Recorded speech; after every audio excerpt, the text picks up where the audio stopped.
चलो आज रेसिपी में जो लंच का मेनू बना है उसमें एक तो पीनट चटनी है, एक सलाद है और कोकोनट है, कोकोनट मिल्क का रायता बनाया है। तो वन बाय वन ले लेते। पहले हम पीनट चटनी, पीछे भी दिखाया है। पीनट है 8 से 6 घंटे हमने भिगो कर रखा था, जिससे उनमें जो भी एसिडिक वैल्यू है वो निकल जाए। कच्ची मूंगफली नहीं खाने हैं। बोलते हैं कि कच्चा ही सच्चा, जिग्नेश भाई ने बोला है जो कच्चा खाएंगे उनसे हमारी सेहत बनेगी। तो मूंगफली के दाने तो कच्चे ही है, कहाँ पर आग पर भुने हैं। हाँ, सीधा जमीन से निकाल कर लाए हैं। पर कच्ची मूंगफली जो उसमें ड्राइनेस है, या फिर आलमंड है, काजू है, पिस्ता है, वॉलनट है, ये सब सूखे मेवे हैं। सूखे मेवे में भी एसिडिक वैल्यू ज्यादा रहती है, उनको पचाने में भी प्रॉब्लम रहती है, आंतों में चिपकता है, किसी को गैस एसिडिटी, कोलेस्ट्रॉल भी बढ़ा देता है। हमारे यहाँ एक साधक आया था, साधना 7 दिन तक अच्छे से की उन्होंने और बीपी की प्रॉब्लम 7 दिनों में अच्छे से क्लियर हो गई। उन 90% ब्लॉकेजेस थे हार्ट में, नलियों में, और बाद में उनको काफी रिलीफ मिला उसमें। और जैसे ही उन्होंने ये अच्छा लगा तो बाद में समझ में आया कि ये मूंगफली भी खा सकते हैं, तो कच्ची मूंगफली फिर से शुरू कर दी उन्होंने डाइट में। हालांकि अगले 7 दिन में नहीं था, फिर उन्होंने सोचा कि ये तो कच्ची मूंगफली है। बाद में वो फिर कोलेस्ट्रॉल बढ़ा हुआ आया रिपोर्ट में। तो कच्ची मूंगफली भी उनको 7 से 8 घंटे तक भिगो कर रखना है। और भी उनको गुणकारी बनाना है तो उनको स्प्राउट कर दो। स्प्राउट की हुई मूंगफली कोलेस्ट्रॉल को दूर करेगा, वो है बढ़ाएगा। ठीक है, तो उसी युक्ति युक्त हमें यूज करना है। किसी के गाइडेंस के नीचे रहकर ये ऊपर नीचे जो भी चीजों है उनको चीजों का किस प्रकार से प्रयोग करना है कि हम बस अपनी गलतियों से कहीं ना कहीं प्रॉब्लम में ना आ जाए। तो पीनट की चटनी जो बनाई थी, राजकोट की फेमस चटनी है। वहाँ ढोकले ढोकले बनाते हैं तो उसमें सर्विंग के लिए दिया जाता है। तो उसमें पीनट है, उसको भिगो कर रखा, बाद में उसमें थोड़ी फ्रेश हल्दी भी डाल सकते हैं। यदि सीजन नहीं है तो आप हल्दी पाउडर भी यूज कर सकते हैं, थोड़ा सा ही डालना है। और हल्दी की मात्रा तो इतनी अच्छी है कि जिसको नैनो करक्यूमिन उसमें तत्व है, जो जिसको कैंसर होने की संभावना है या फिर डिटेक्ट हुआ है, उनको रिमूव करने में बहुत ही अच्छा है। कैंसर सेल को मारने में, उनको वो टॉक्सिन्स को निकालने के लिए बहुत ही हेल्पफुल है। हल्दी का अकेला, हल्दी प्लस नींबू डालकर अच्छे से वो जूस भी पूरे सप्ताह में 6 दिन ले सकते हैं। जिसको कैंसर की प्रॉब्लम आई है तो वो वाले साधक ले सकते हैं, जिसमें नैनो करक्यूमिन तत्व है, वो कैंसर सेल को मार देता है। बाकी भाई जी ने आज अच्छा सा टॉपिक लिया है फास्टिंग पर, लंघनम परम औषधम। लंघनम परम औषधम, जो आयुर्वेदा में हमने सुना है, बातें किताबों में भी सुना है और हमारी ऋषि मुनियों के बातों में भी हमने सुना है। पर उपवास भी शरीर को अपनी भाषा समझकर, अपनी बॉडी की लैंग्वेज समझकर वो उपवास को हमें अपने बॉडी के ऊपर इम्प्लीमेंट देना है। 12 बजे तक, चलो यहाँ आपने देखा कि 12 बजे तक सिर्फ और सिर्फ फास्टिंग करवाते हैं। 12 बजे उनका टाइमिंग है कि जूस लेना है, तो उस अनुसार भी नहीं जाना है। कभी कभार उसमें ऊपर नीचे भी होता है और बढ़ा भी सकते हैं। दूसरे टॉपिक में चले गए हम। पीनट को भिगो दिया, उसमें हल्दी डाल दी हमने थोड़ी सी, फ्रेश हो तो फ्रेश, अदरक और हरी मिर्च की पेस्ट डाली थी। बाद में ऊपर से नींबू, थोड़ा सा सेंधा नमक डाला और आमचूर पाउडर। आमचूर पाउडर भी ऑप्शनल है। नींबू किसी को प्रॉब्लम खड़ी करता है, जिसको आर्थराइटिस है या फिर जॉइंट पेन है, तो उसको तुरंत दर्द देगा उनमें। इमली है और नींबू, पर ये सब अच्छे आहार है। शरीर के अंदर जो भी टॉक्सिन्स पड़े हैं उनको स्टिम्युलेट करता है कि अब वो जो सात्विक आहार है, सात्विक आहार अंदर जो भी पुराना टॉक्सिन्स पड़े हैं उसको उभार कर, उसको दर्द देकर निकालेगा। और हम सोचते हैं कि ये नींबू से हुआ है। नींबू तो हालांकि में हमारे अंदर जहां जहां भी टॉक्सिन्स छुपे हुए हैं उनको निकालने की वो प्रोसेस शुरू होती है। जैसे मैंगो भी है, कच्चा मैंगो भी किसी किसी को प्रॉब्लम खड़ी करता है, या फिर कोई कोई बोलते हैं जिसकी कफ प्रकृति है तो उसको ज्यादा वजन बढ़ता है। कफ प्रकृति की मात्रा ज्यादा है, उनका वेट थोड़े से खाने से भी बढ़ जाता है। तो पक्का मैंगो खाने से बोलते हैं कि पक्का मैंगो खाएंगे तो हमारा वजन बढ़ता है, पर उनके साथ क्या जा रहा है, गोल गोल पूरियां साथ में। तो मैंगो है, मैंगो, कोई कोई मैंगो है तो पूरी कायाकल्प कर देता है। मोनो डाइट जिसको बोलते हैं, मोनो डाइट में सिर्फ और सिर्फ एक आहार पर हम चल सकते हैं सुबह से लेकर शाम तक। वो एक दिन भी कर सकते हैं, 2 दिन भी कर सकते हैं। शरीर को सिर्फ और सिर्फ एक आहार पर चलाएंगे तो शरीर के अंदर कोई कंफ्यूजन ही नहीं खड़ा होगा कि इसको पचाने के लिए मुझे ये एंजाइम निकालने पड़ेंगे, स्त्राव करने पड़ेंगे, इसको पचाने के लिए अलग से कुछ करना पड़ेगा।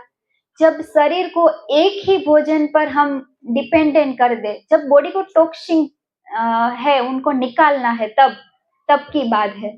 तो काफी ऐसे साधक है नींबू पानी पर रखवाते हैं, किसी को टमाटर जूस पर रखवाते हैं। जिसको वेट रिड्यूस करना है उनको नींबू पानी प्लस सिर्फ और सिर्फ पालक का जूस है, सिर्फ और सिर्फ टमाटर का जूस है, सिर्फ और सिर्फ आंवला का जूस है। ये सब क्लीनिंग करने वाले और वेट रिड्यूस करने वाले जूसेस हैं। तो ऐसे मोनो डाइट पर भी आप ग्रेप्स का भी करते हैं, कोई कोई गन्ने का जूस पर भी करते हैं, और गन्ने के जूस से 7 दिन कंटिन्यू करते हैं और उनकी शुगर प्रॉब्लम दूर हो जाती है। चौंकाने वाली बात है ना। शरीर के अंदर जा रहा है ग्लूकोज, मानो फ्रुक्टोज, और शरीर से दूर हो रहा है हमारी शुगर की प्रॉब्लम। तो सोचने वाली बात है, जो माँ प्रकृति से हमने मिला है मीठा, वो सोल्यूबल है, हमारे बॉडी में एडजस्ट हो जाता है। और जो मानव ने पकाया है चीनी के रूप में है, गुड़ के रूप में है, और कोई काफी उसमें तो अभी देसी गुड़ बनाते हैं और कोई बनाते देसी चीनी बनाते हैं, पर वो कहीं ना कहीं आग पर चढ़ा है, आपके कनेक्शन में आया है तो उनकी मात्रा कम हुई है। नेचुरल जो उनकी प्रॉपर्टीज होती है उनमें कहीं ना कहीं मार्क कम हुए हैं। उनसे अच्छा है गन्ने के जूस पर भी शुगर प्रॉब्लम दूर करते हैं। हाँ, किसी को कैंसर प्रॉब्लम है या फिर डायलिसिस शुरू है तो ऐसे मीठे फल है तो उसको पचाने में थोड़े दिक्कत करते हैं, तो उनको मीठे फल कम लेकर साइट्रिक फ्रूट यूज कर सकते हैं। साइट्रिक फ्रूट माना पाइनएप्पल है, टोमेटो जूस है, या फिर ऑरेंज है, माल्टा है, ऐसे आते हैं खट्टे प्लम आते हैं, तो ऐसे आप यूज कर सकते हैं। चलो आते हैं टॉपिक पर। चटनी जो बनाई उसमें बाकी नींबू जूस, आमचूर पाउडर, थोड़ा सा नमक, सेंधा नमक, और अच्छे से मिक्स कर लो। पहले मूंगफली, अदरक, हरी मिर्च और हल्दी, ये तीनों को अच्छे से मिक्स कर लो। बाद में ऊपर से आप जीरा, राई है, उनको थोड़ा सा सेक कर भून कर, वो सब ऑप्शनल है, टेस्टी बनाने के लिए आप यूज कर सकते हैं, तो ऊपर से डाल सकते हैं। कड़ी पत्ता है उनका पाउडर भी या फिर पेस्ट भी डाल सकते हैं उसमें। तो ये हो गई हमारी पीनट की चटनी। और दूसरी आइटम है मखाना प्लस कोकोनट का रायता है। मखाना को 5-10 मिनट तक पानी में ऐसे रख देना है भिगोने के लिए। 5-10 मिनट के बाद निकाल लेना है, हल्का सा ही बस उसको एक नरम सा बन जाए तब तक रखना है। नारियल का दूध बनाने की विधि हमने कल ले ली थी। नारियल का दूध प्लस उसमें डाला था धनिया प्लस पुदीना की पेस्ट डाली, अदरक, हरी मिर्च की थोड़ी पेस्ट डाली हमने, बाद में ऊपर से नींबू का जूस, थोड़ा सा नमक, और जो हमने मखाना भिगो कर रखे थे वो भी साथ में डाल दिए। तो ऐसे कलरफुल रायते हम बना सकते हैं। जैसे गाजर का थोड़ा एसेंस डालकर ऑरेंज कलर की छाछ या फिर रायता या फिर लस्सी बना सकते हैं। बीट रूट है, बीट रूट का थोड़ा छोटा सा हिस्सा, एक पीसेस हमने डाल दिया तो पिंक कलर उसमें आ जाएगा। तो ऐसे मल्टीपल, जैसे गाय भैंस की हम छाछ बनाते तो एक ही फ्लेवर मिलता है, उन इसमें तो कितने प्रकृति के 7-8 नहीं 10-15 चेंजेस कलर आपको मिलते हैं। ऑरेंज है, पाइनएप्पल है, काफी प्रकार के बनते हैं। तो बस ये सब मिक्स करके उसको हिला दो, अच्छे से मिक्स कर दो। ऊपर से अनारदाने भी आप डाल सकते हैं, धनिया पत्तियां भी डाल सकते हैं। तीखापन अपने हिसाब से, थोड़ी हरी मिर्च है या फिर काली मिर्च है, वो अपने हिसाब से आप डाल सकते हैं। ऊपर से राई जीरा है भुना हुआ, वो आप डाल सकते हैं। तो ये हो गई हमारी जो कुकुम्बर, या फिर कुकुम्बर भी डाल सकते हैं, कुकुम्बर का भी रायता बनता है। तो ये हो गया वो। अब थर्ड है सलाद है। सलाद में सिर्फ ककड़ी है और गाजर है, उनको ग्रेटेड कद्दूकस कर लिया था, और पपीता है, उनको भी कद्दूकस करके डाला है, और ऊपर से सेब और अनार के दाने। ये प्राथमिक जो भी अपने एरिया में, अपने विस्तार में सीजनल, रीजनल और ओरिजिनल और प्राकृतिक जो नेचुरल जो भी मिले, वो अपने हिसाब से सब्जियां, फल आप कोई भी उसमें डाल सकते हैं। और उसमें एक ग्रेसिंग के लिए एक चटनी बनाई दूसरी उसके अंदर डालने के लिए। तो उसमें पुदीना प्लस धनिया, जीरा, अदरक, हरी मिर्च और किशमिश। किशमिश 2-3 घंटे तक भिगो कर रखी थी वो किशमिश। वो सभी को अच्छे से मिक्स करके, थोड़ा सा नींबू डाल दिया, मिक्स करके वो अच्छे से चटनी बन जाएगी। तो वो साथ में ऊपर से डाल सकते हैं। तो इस प्रकार से 3 आइटम है। और फ्रूट में साबुत केला दिया हुआ है, सभी ऑप्शन रखे हैं। एक तो मिक्सिंग, जब हम कटिंग करते हैं तभी उनकी नेचुरल प्रकृति से कुछ ना कुछ उसके कम मार्क्स होते हैं।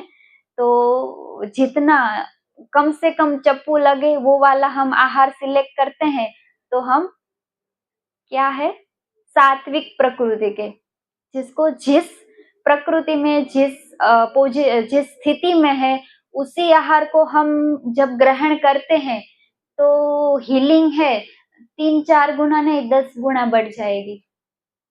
यदि हमें कुछ उसमें ऊपर नीचे करने का मन हो रहा है तो इसमें कोई पाबंदी नहीं है, कर सकते हैं। ठीक है, बाकी और कोई क्वेश्चन आंसर हो तो मुझे पूछ सकते हैं। अचार ले सकते हैं, आम का अचार, नींबू का अचार? जी, अचार रखते हैं, पर जनरली डिनर में रहता है, लंच में नहीं रखते। बाकी अचार भी काफी प्रकार के बनते हैं, जैसे मैंगो है, मैंगो का अचार बनता है, हल्दी का, कच्चे वो आलू है उनका भी अचार बनाते हैं।